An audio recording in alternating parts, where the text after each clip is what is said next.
Toy Story 3.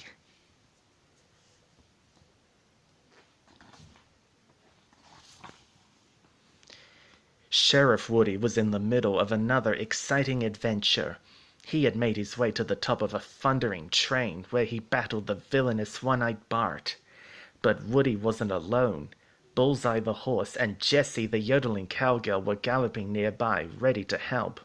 Still, all might have been lost without the swooshing strength of Buzz Lightyear, Space Ranger. But the fight wasn't over. One-Eyed Bart and the evil Dr. Porkchop struck back, attacking with their force-field dog and a pack of aliens. By working together, the unstoppable Sheriff Woody and Buzz Lightyear saved the day at last. When Andy was young, his toys had enjoyed exciting adventures every day. Andy's imagination could take them anywhere, the future or the past, deserts, jungles, or distant planets. Andy loved his toys, and Woody, Buzz, Jessie, Rex, Ham, Slinky Dog, and the rest of the toy gang loved him right back. For the toys, being played with and being loved by a kid was the best feeling in the whole world. But as Andy grew into a teenager, he played with his toys less and less. By the time he was preparing to leave home and go to college, the toys were very worried. What would happen to them? Woody tried to reassure everyone. Andy would just tuck them all in the attic for safekeeping, he explained. But Andy's mum came into his room with another idea. She suggested that Andy donate his old toys to a daycare center. No one's going to want those, he told her. They're junk. Inside the toy box, the toys felt hurt. Did Andy really think they were junk? They were even more upset when Andy started scooping them up and dumping them into a bin bag. When he picked up Woody and Buzz, he paused. They had always been his two favorites. He looked back and forth between them, then made his decision. Buzz went into the bin bag, and Woody went into a box marked college. Buzz couldn't believe this was happening. Woody couldn't believe it either. As Andy carried the bag away, Woody followed him into the hallway. Then Andy pulled down the ladder to the attic. Whew, everyone would be safe after all. But just as Andy started to climb the ladder, his little sister Molly called him. Andy left the bin bag in the hall. When his mum walked by moments later, she grabbed the bag and carried it out of the house. She was throwing the toys away. Andy's mum tossed the bag onto the footpath by the rubbish bins. The toys began to panic. "There's got to be a way out," shouted Buzz, looking around desperately. Finally, he had an idea. They could use Rex's pointy tail to tear through the bag. Everyone pushed Rex against the plastic as hard as they could, but they were running out of time. "I can hear the rubbish truck," Rex cried. Woody ran outside to rescue his friends from the bin bag and reached the curb just in time to see the rubbish truck pulling away.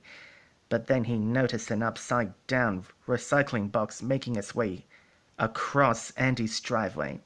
He realized his friends had escaped under the recycling box and were now in the garage. Inside the garage, the toys were upset. "Andy threw us out," exclaimed Slinky Dog. "Like we were rubbish," added Ham. Luckily, Jessie had a plan.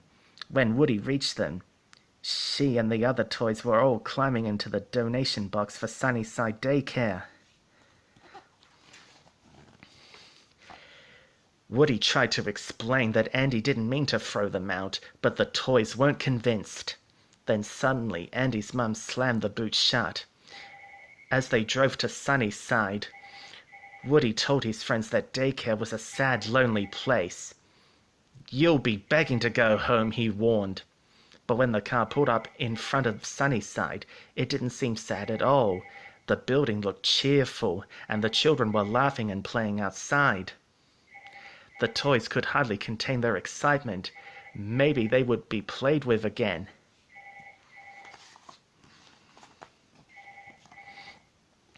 When they went inside, the toys got so excited that they accidentally knocked over their box over. A crowd of daycare toys swarmed around them. "Welcome to Sunnyside," a big pink bear called warmly. "I'm Lotso Huggin' Bear, but please call me Lotso." After everything they had been through that day, the toys were happy to see a friendly face. "Mr. Lotso," asked Rex, "do toys here get played with every day?" "All day long, 5 days a week," Lotso replied. To Andy's toys, Sunnyside sounded like a dream come true. "Now let's get you all settled in," Lotso said. The friendly bear led everyone on a complete tour of the daycare center. By the time they reached the caterpillar room, their new home, Andy's toys were amazed. Sunnyside seemed to have everything they needed. But one toy wasn't completely won over Sunnyside. Woody reminded Buzz and the others that they were all still Andy's toys. Woody wanted to leave Sunnyside and go home. "We can have a new life here, Woody," Jessie argued. A chance to make kids happy again." "So this is it?" Woody asked, "after all we've been through?" No one answered, so Woody walked away alone, determined to get back to Andy. Woody slipped out of the caterpillar room and found his way onto the roof. But a high wall surrounded the daycare center, and for a moment there seemed to be no way out. Luckily, Woody spotted an old kite on the roof. Holding it above his head, he leaped off the roof and soared over the wall.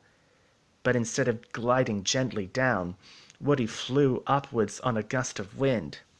Suddenly the kite broke and Woody fell towards the ground, but his pull string caught on the branch of a tree, leaving him dangling in midair, and his hat fell to the footpath below. At that moment, a little girl named Bonnie spotted him. She was just leaving Sunnyside to go home. Bonnie reached up, put Woody into her backpack, and climbed into her mum's waiting car.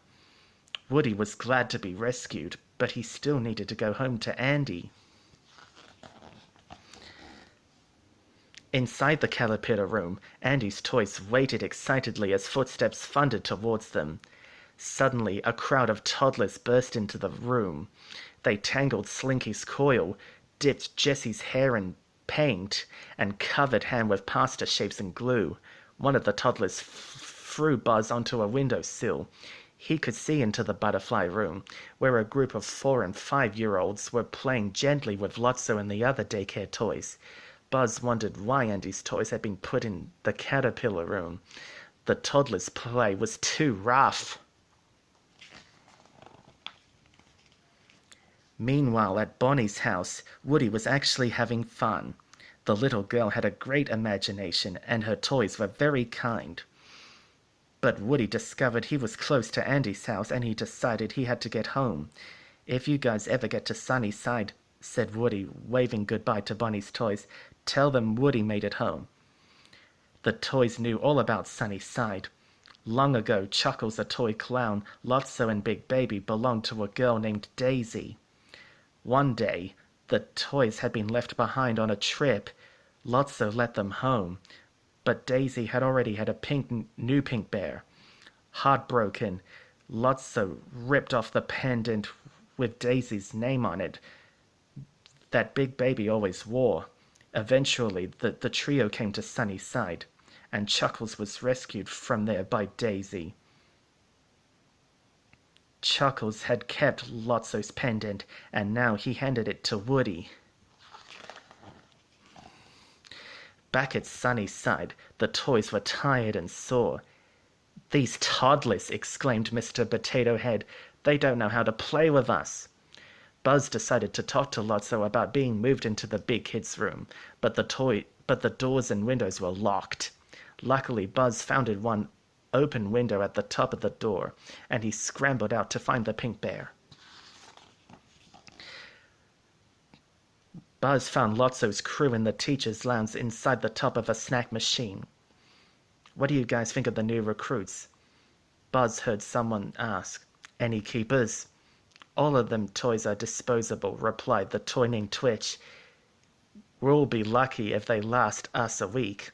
Buzz was shocked. Lotso had put Andy's toys in the caterpillar room on purpose. Buzz whirled around, anxious to warn his friends, and ran right into the gigantic doll named Big Baby. Lotso came to speak to Buzz. The pink bear was friendly at first, but when Buzz explained that he and his friends belong in the butterfly room, Lotso stopped being nice. "Those caterpillar kids need someone to play with," he growled. He wanted Andy's toys to stay with the little kids so he wouldn't have to. Lotso strapped Buzz to a chair and prepared to switch the Space Ranger back to his original factory setting. "No!" Buzz yelled. When Lotso arrived in the caterpillar room, Andy's toys begged to leave. "Here's the thing," the bear said, grinning. "You ain't leaving Sunnyside." He wanted Andy's toys to stay with the littlest kids because they played so roughly. Then suddenly Buzz appeared and accused his old friends of being minions of Zurg. Jessie and the others were shocked. What had happened to Buzz? Lotso's gang herded Andy's toys into the room's wire crates. Lotso chuckled and left, leaving Buzz to guard the captives.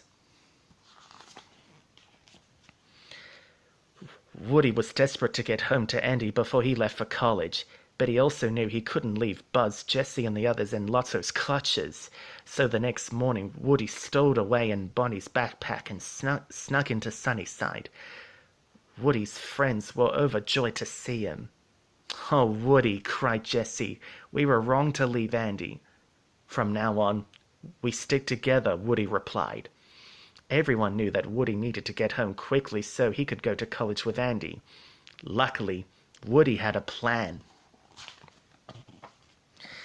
That night, the toys put Woody's escape plan into action.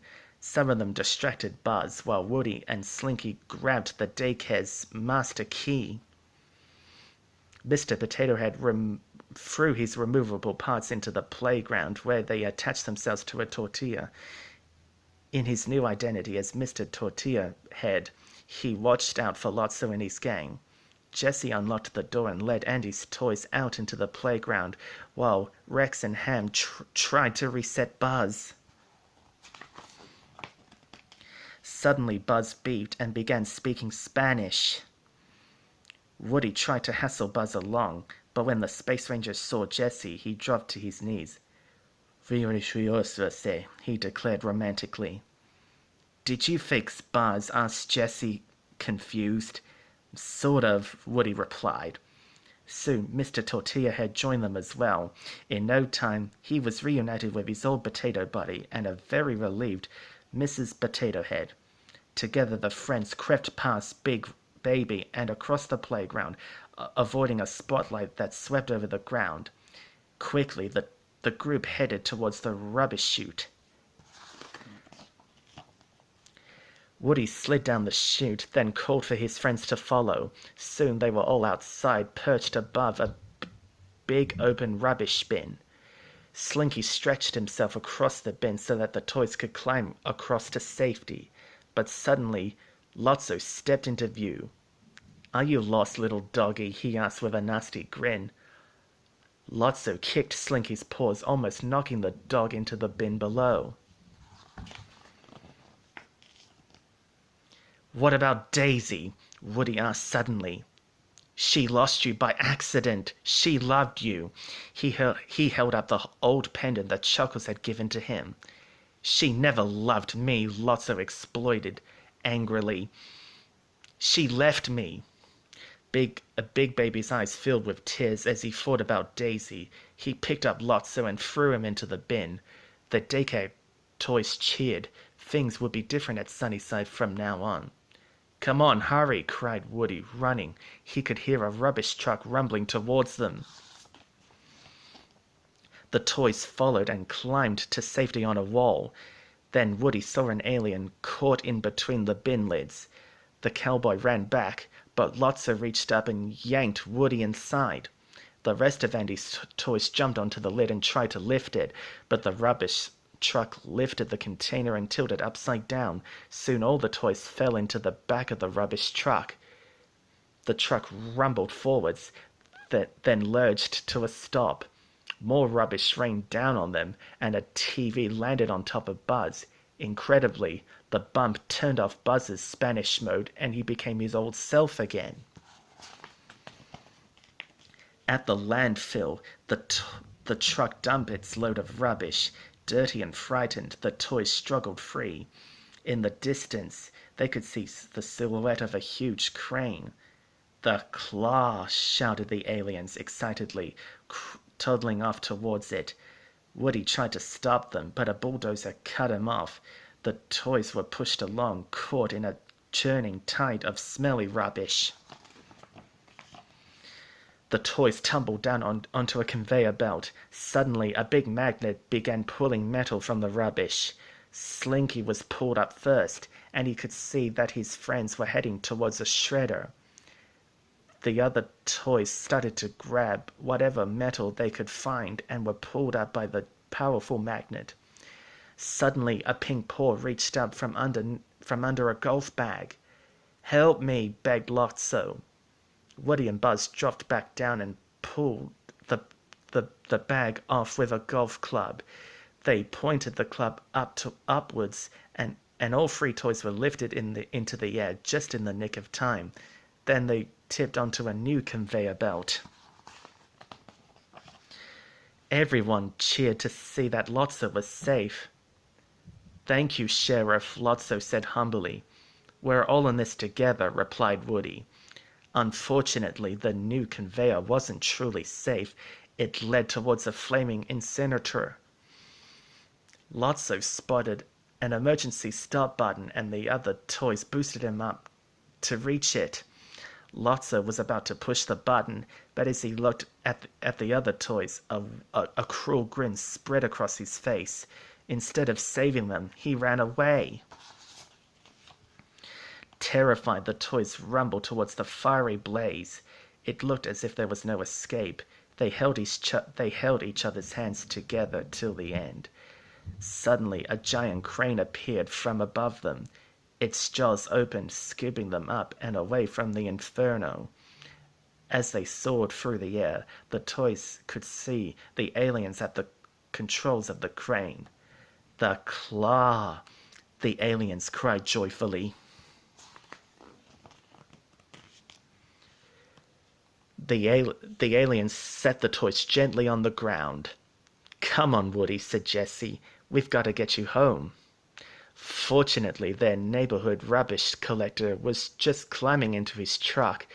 The toys jumped on board, eager to hitch a ride. Lotso was going somewhere too. A different rubbish collector had found him and happily tied the pink bed to the front grille of his rubbish truck. "I had me one of these when I was a kid," the driver exclaimed. Woody and the gang arrived home as Andy was loading up the car. They had made it just in time. Woody headed for a box marked college while the others climbed into an attic box. Before they separated, Woody and Buzz shook hands. "You know where to find us, cowboy," Buzz said finally. Inside the college box, Woody looked at a photo of Andy with all his toys, and he suddenly had an idea. He jumped out of the box, wrote something on a sticky note, and stuck it on the attic box. When Andy returned, he was thrilled to see his toys. He thought they were gone forever. Then he looked at the sticky note. "Hey, Mom," he called. "So you really think I should donate these?" "It's up to you, honey," she replied. Andy loaded the box into his car and drove to the address written on the sticky note. It was a small house with a little girl playing in the front garden. It was Bonnie's house. Andy pulled his toys from the box and introduced each one to Bonnie. And at the bottom of the box, there was Woody. Andy was surprised. Woody was supposed to go to college with him, but Bonnie recognized Woody immediately. "My cowboy," she exclaimed. When Andy saw how much Bonnie loved Woody, he decided to leave his favorite toy with her too. Then Andy played with Bonnie and all his old toys. After so many years, Woody, Buzz, and the others were finally getting what they wanted, one last playtime with Andy. Back in the car, Andy took one last look at Bonnie, surrounded by his toys. "Bye, guys," he said quietly. Bonnie ran inside for lunch, and the toys watched Andy drive away. "So long, partner," said Woody with a wave. Buzz put his arm around Woody. Yes, their life with Andy was ending, but their adventures with Bonnie had just begun.